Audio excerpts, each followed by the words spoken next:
Hello students, so welcome back to our online class. So students, take out your English 1 book. Today we'll start chapter 3, okay? Take page number 15 of English 1 book. Catty walks again. So before going to the story, first we have to know about the author, is not it? So who have written this story, Catty Walks Again? It was written by Suzanne Coolidge, okay? So she was born in Ohio. Where is Ohio? Ohio is in USA. And she was a nurse during the American Civil War. And she was very well known for her novel, What Catty Did, written. She have written that novel in 1872. And she have also,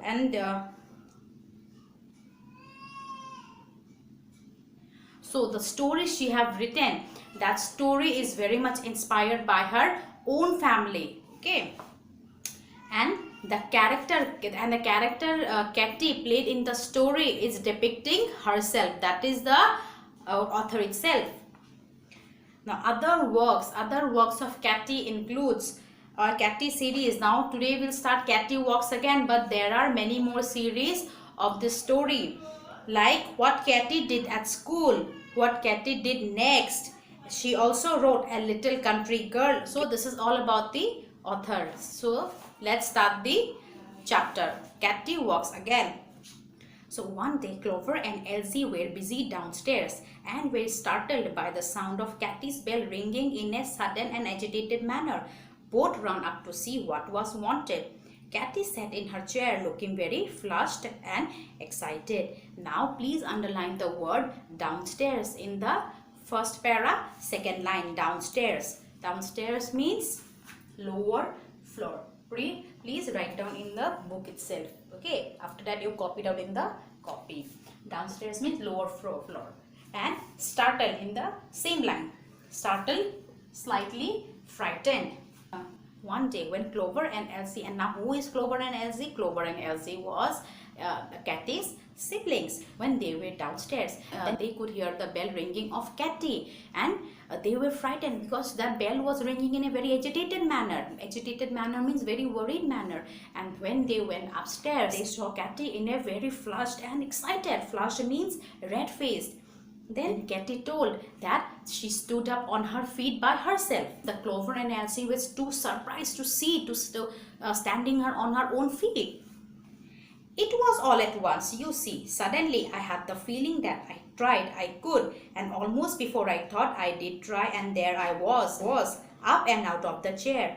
Only I kept hold of the arm all the time. I don't know how I got back. I was so frightened. Oh girls, saying this, Catty buried her face in her hands.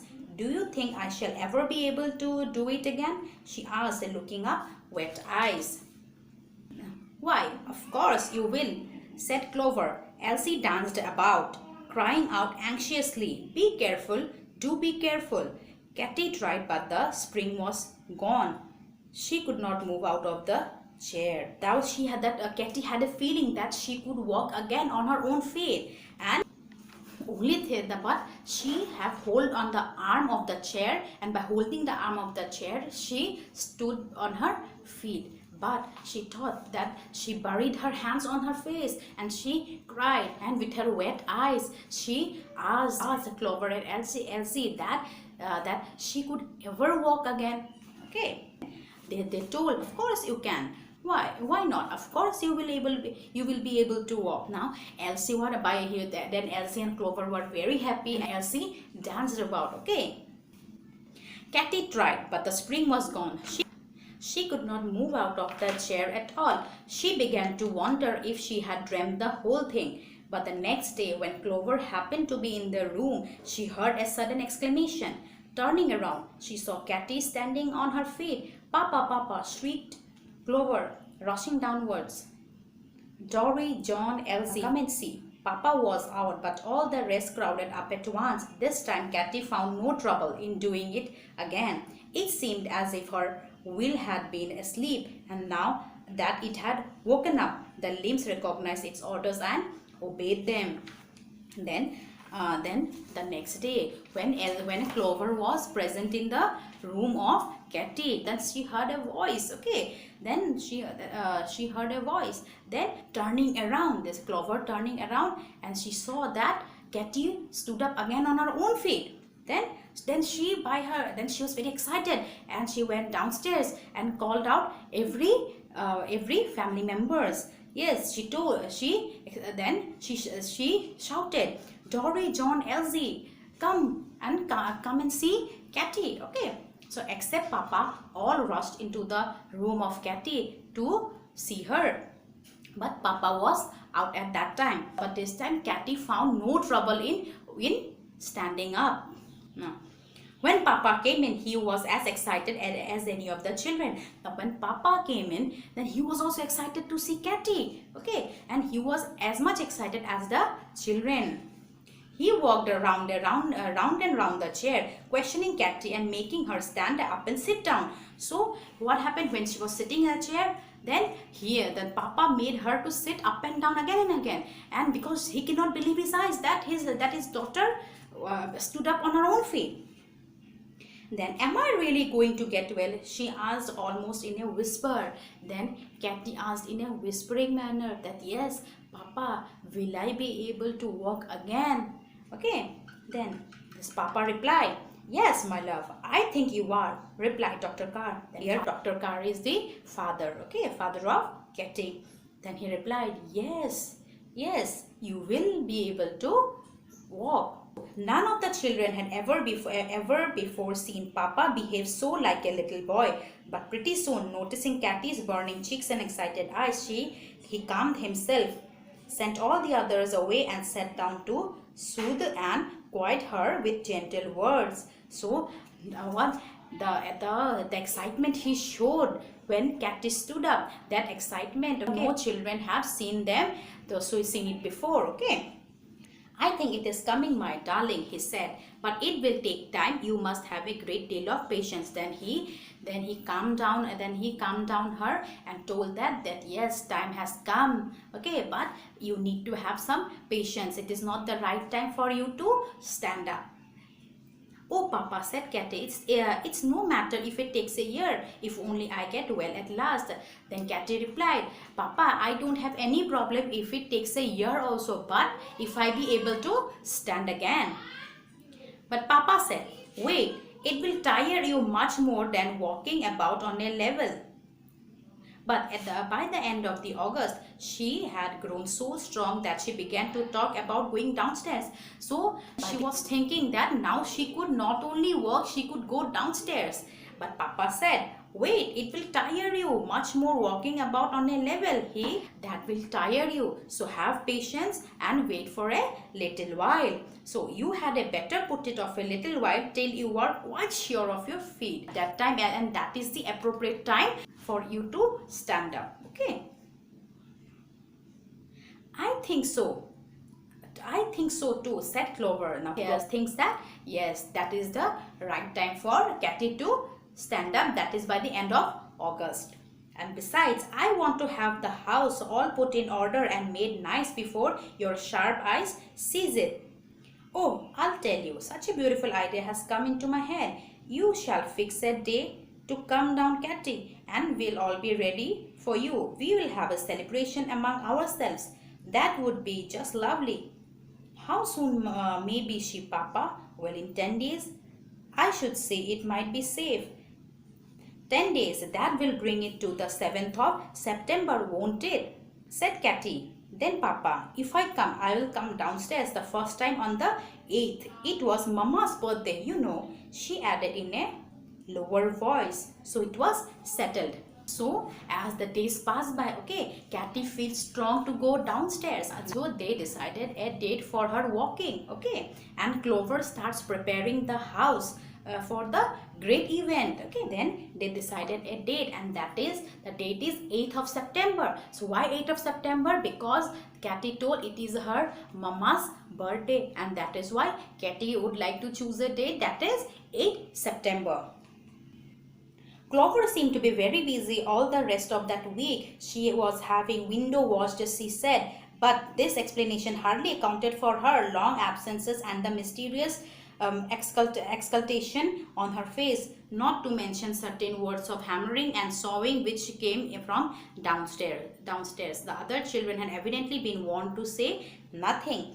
Now they secretly, without letting her know, she was preparing. The Clover was preparing for that event. The children were warned not to mention anything about that event to Katy. Those planning will not be mentioned to Katy. Okay. At last, it was the day of important occasion. Katy, said Clover, Papa is coming up in a few minutes to take you down. And now Papa appeared. Very slowly they all went downstairs. Katy leaning on Papa. Now day had arrived. That is the 8th of September. Okay, 8th of September. That is her mother's birthday. Now Papa arrived in her room. Then she leaned on. Then she leaned on her father, and she was coming downstairs. When she came to the room, then she said, "Oh, what a pretty tablecloth!" Means she said it's a very pretty tablecloth. She could see a table in front of her. Because after a long time, she came downstairs, because she was usually in upstairs. Okay, in wheelchair. Now that's new since I was here, because don't stop to look at that, cried Phil, who seemed in a great hurry about something. It isn't new. It's been there ever so long. Come into the parlor instead. So Phil was in a very much hurry to take Katy to the parlor. Okay. Then, yes, Papa. Dinner. Yes, said Papa.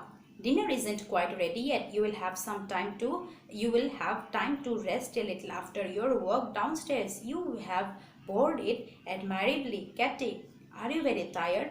Then Papa said, okay, now dinner has not been ready. Until that time, you just go around the downstairs. After the dinner, we shall go to the parlor. Okay. She had a look, and not a bit. Then he also asked that, are you very tired, Katy? Then she replied, not a bit. I am not tired, Papa. Then I could do it alone, I think. Then she told, maybe now, yes, Papa, now I think I can walk on my own. She told to Papa. And now when the bookcase door has been mended, how nice it looks. Now she could see the bookcase in the downstairs, and now she could see the door of the bookcase had been mended. Mended means repaired. Okay, now mended means repaired. Okay, now she could see the door of the bookcase had been repaired. Now again Phil, don't wait, oh don't wait, repeated Phil. He is in an agony of impatience. Yes, go on sing, please don't, because he was very impatient. Why impatient? Because he wants to show Katy as fast as possible. He was very excited. So they moved on. Papa opened the parlor door. So Phil was so much impatient that after that Papa and Katy, they went to the parlor door. When Katy took one step into the room, color flashed over her face, and she held the doorknob to support herself. And the color flashed. Color flash means the color in the parlor room, that is the sitting room. Every color, the color of the wall, the color of the sofa, the color of the carpet. Okay, it flashed into her. What? It flashed into her eyes, because after a long time she's seeing that room. She held the doorknob, okay, to support herself. Then what was it that she saw? Not merely the room itself. It is not only the room, the items also which were in the room, with its fresh curtains and vases of flowers, which flashed her eyes. Okay, the fresh curtains, because Clover were busy preparing at that time. It's not it for this particular event. Okay, then fresh curtains were put in that in the room, and vases of flowers, beautiful vases of flowers had been kept. Okay, and she liked it very much. Not even the wide beautiful window which had been cut towards the sun, or the inviting little couch and the table which stood there. There were also new tables. She could also see couch. Okay, no, there was something else. But there was also something else. The sofa was pulled out, and there was a sofa. She could notice a sofa, and what she could see there was cousin Helen. Okay, The sofa was pulled out, and there upon it, supported by pillows, lay cousin Helen. She could also see in the sofa her cousin Helen was leaning in a pillow. So her bright eyes were turned towards the door. When she saw Katy, she held out her arms. And then when cousin Helen also saw her near the door, they held both in their arms. Okay. So in the next class we shall finish this chapter. Okay. Till then, thank you.